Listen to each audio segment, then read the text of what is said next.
It brings me back to a time in my life, my time when I lived in peace and comfort and safety, and I felt protected by my family. And, excuse me,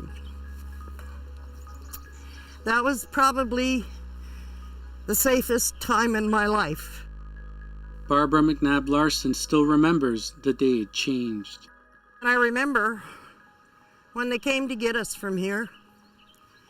The first year we went in a livestock truck. And the next year? They came out with an army truck. And they drove us back to the school in these trucks. And they unloaded us like we were just little animals.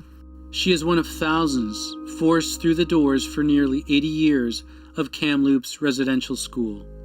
The first things they did was they took us down to our cleansing room, where they cut off our hair.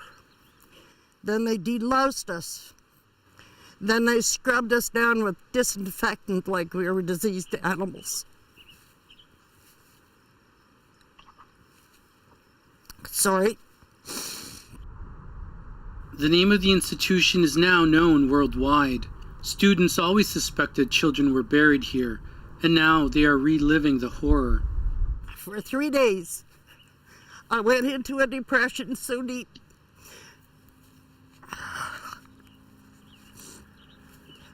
And a grief that I never knew I had.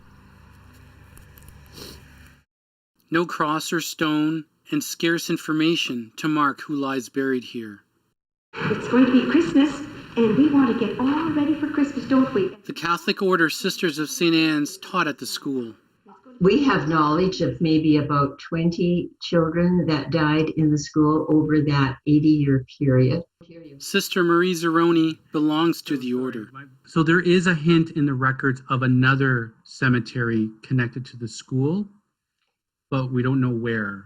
I actually don't know if that reference comes from that school or from another school. At Kamloops Residential School, the threat of death hung in the air. You better behave. Don't get out of line, because there's the graveyard. And there's also the river. Those were warnings that were given to us as little tiny children, 5, 6 years old. Death was real here. We do know how some of these children died. Records from the 1930s were shared with us. Leslie Lewis, 9-year-old boy, died from an epileptic seizure. The Indian agent filed a report noting the overcrowded conditions in the institution. During an epidemic, it is impossible to properly isolate the patient and contacts. The need for separate quarters to house sick children is evident. I wanted to go home, and I was weeping. I remember there's a train whistle.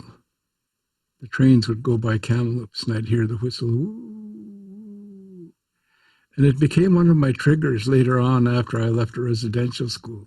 You know, I'll tell you the truth. That years of residential school was like a blur to me.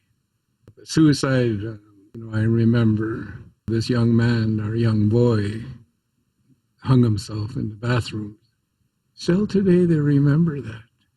They still get nightmares about it.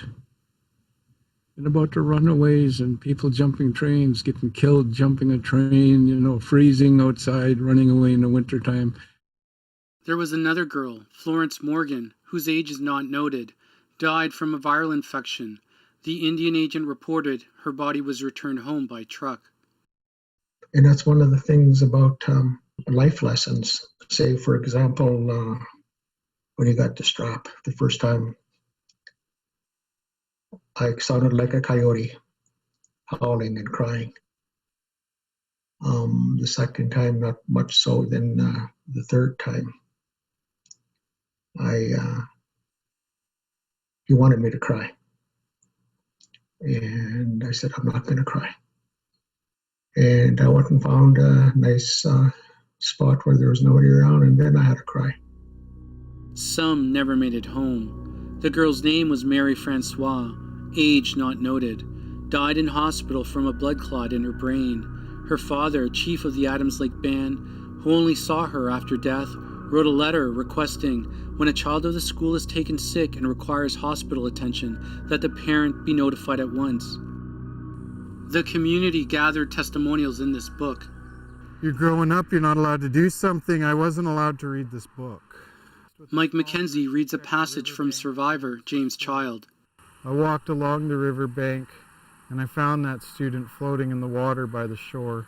His body was stiff. For finding that deceased person, I was strapped 150 times on each hand. I think there was a few times that happened. Mackenzie's father's story is also in here. My dad, Terry Denault, went to the, we call him Shinny, and he went to the Kamloops Indian Residential School. We were so young, we didn't know where to turn for help. I was whipped so many times that eventually you get so tough that you block those things out and you can't feel things. That's how it was here. This oral history fills a gap between the still incomplete record of the residential school era. Many records were pulped by the federal government, including from Kamloops. Funeral records destroyed, Indian agent reports destroyed, student lists destroyed. Those records were not highly valued in terms of being preserved from the recycling process that went on. John Malloy, an author and historian who worked for the Truth and Reconciliation Commission. A lot of that information was simply lost. He said Indian Affairs officials sometimes failed to record information. We report abuse of these children to you when you don't do anything about it, and therefore we're not going to be bothered reporting to you any longer. The same lack of care accompanied the death of children. Children died, children were buried, parents were not necessarily told that they had died. Children were buried in unmarked graves, adjacent to the schools oftentimes. Death a part of life in residential schools. But there's one institution with key information still in the shadows. There were records kept by nuns and records kept by priests and sort of diaries. And the claim was made that these were personal documents, right?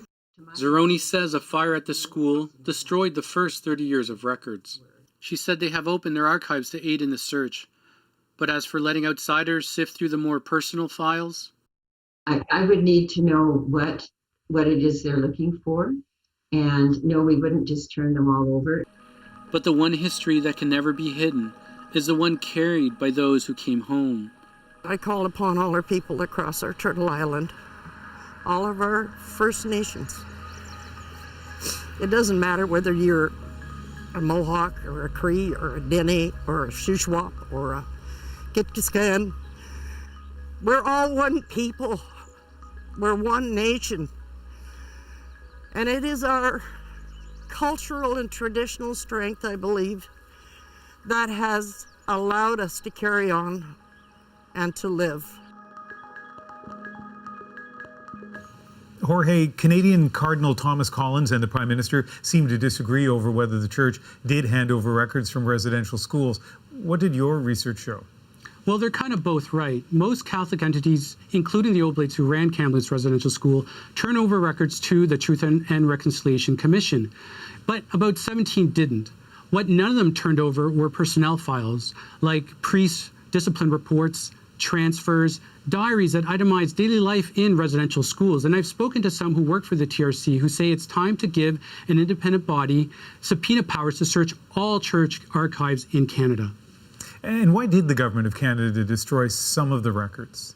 Well, it was an issue of priorities. Indian Affairs prioritized records around land and band membership lists. So when they were faced with edicts to recycle paper because of paper shortages, they saw residential school records as expendable. But we don't even have an idea of what was lost because the government also destroyed files that described the records that were pulped. Thanks, Jorge.